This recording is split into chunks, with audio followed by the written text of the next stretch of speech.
आचार्य रामचंद्र शुक्ल जीवन परिचय में आचार्य रामचंद्र शुक्ल का जन्म सन 1884 में बस्ती जिले के अगोना नामक ग्राम में हुआ था। इनके पिता का नाम चंद्रबली शुक्ल था। इनकी प्रारंभिक शिक्षा दीक्षा इनके पिता के पास राठ तहसील नामक ग्राम में हुई थी। F.A. इंटरमीडिएट आने पर इनकी शिक्षा में बाधा उत्पन्न हुई तथा गणित में कमजोर होने के कारण ये आगे नहीं पढ़ सके। उसके बाद इन्होंने सरकारी नौकरी की, किंतु स्वाभिमान के कारण इन्होंने सरकारी नौकरी छोड़कर थोड़े समय के लिए मिर्जापुर के ही मिशन स्कूल में चित्रकला के अध्यापक के रूप में कार्य किया। मिर्जापुर के पंडित केदारनाथ पाठक एवं प्रेमधन के संपर्क में आकर इन्होंने हिंदी, उर्दू, बांग्ला, संस्कृत, अंग्रेजी आदि कई भाषाओं का ज्ञान अर्जित किया। आनंद कादम्बिनी नामक पत्रिका में इनकी रचनाएं प्रकाशित होने लगीं।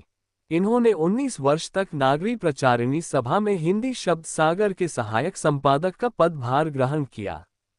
ये काशी हिंदू विश्वविद्यालय में हिंदी के प्राध्यापक भी रहे। वहां वे बाबू श्याम सुंदर दास के अवकाश ग्रहण करने के बाद हिंदी विभाग के अध्यक्ष हो गए तथा इनकी गिनती उच्च कोटि के विद्वानों में होने लगी। हिंदी साहित्य में शुक्ल जी का प्रवेश निबंधकार तथा कवि के रूप में हुआ। नाटक रचना में भी उनकी विशेष रुचि रही। तत्पश्चात आलोचना इनकी विशेष एवं प्रिय विधा बन गई। उन्होंने लेखन क्षेत्र में अपना विशिष्ट स्थान प्राप्त किया। वे अपने जीवन के अंतिम क्षणों तक साहित्य लेखन में निरंतर लगे हुए थे। साहित्य लेखन विधा में दक्ष शुक्ल जी ने जीवन के अंतिम पड़ाव में भी साहित्य साधना का साथ नहीं छोड़ा तथा लेखन कार्य करते हुए इस महापुरुष का सन 1941 में स्वर्गवास हो गया। साहित्यिक परिचय। शुक्ल जी ने अपने संपूर्ण जीवन को साहित्य के प्रति समर्पित किया। हिंदी साहित्य को विश्व स्तरीय पहचान दिलवाने में आचार्य शुक्ल की साहित्यिक सेवाओं का योगदान अविस्मरणीय है।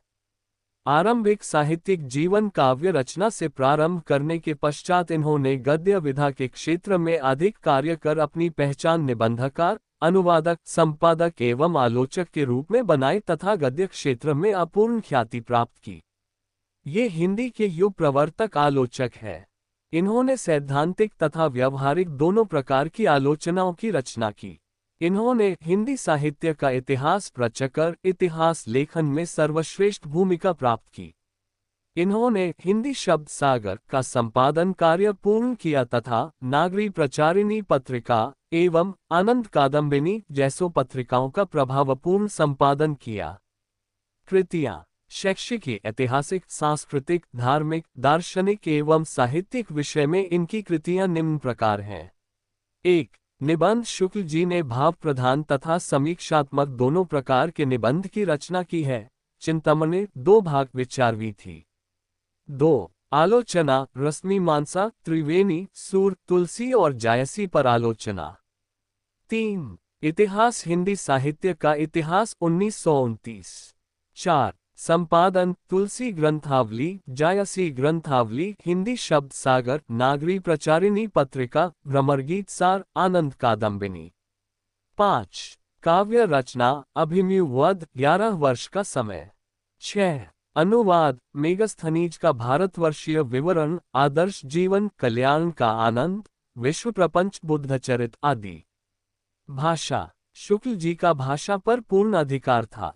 इन्होंने एक ओर अपनी रचनाओं में शुद्ध साहित्यिक भाषा का प्रयोग किया तथा संस्कृत को तत्सम शब्दावली को प्रधानता दी, दूसरी ओर सरल और व्यवहारिक भाषा का प्रयोग किया, जिसमें संस्कृतनिष्ठ भाषा के स्थान पर हिंदी की प्रचलित शब्दावली का प्रयोग किया। इसके अतिरिक्त इनकी रचनाओं में उर्दू, फारसी और अंग्रेजी के शब्दों का प्रयोग भी किया गया है। शैली। शुक्ल जी को शैली का और संयत है। इनकी शैली निगमन शैली भी कहलाती है। इन्होंने सामासिक शैली का प्रयोग किया। शुक्ल जी को सबसे प्रमुख विशेषता ये थी कि वे कम से कम शब्दों में अधिक से अधिक बात कहने में सक्षम थे। इनकी रचनाओं में प्रायः वर्णनात्मक शैली, विवेचनात्मक शैली, व्याख्यात्मक शैली, आलोचनात्मक शैली, भावात्मक शैली तथा हास्य व्यंग्यात्मक शैली आदि सभी शैलियों के दर्शन होते हैं।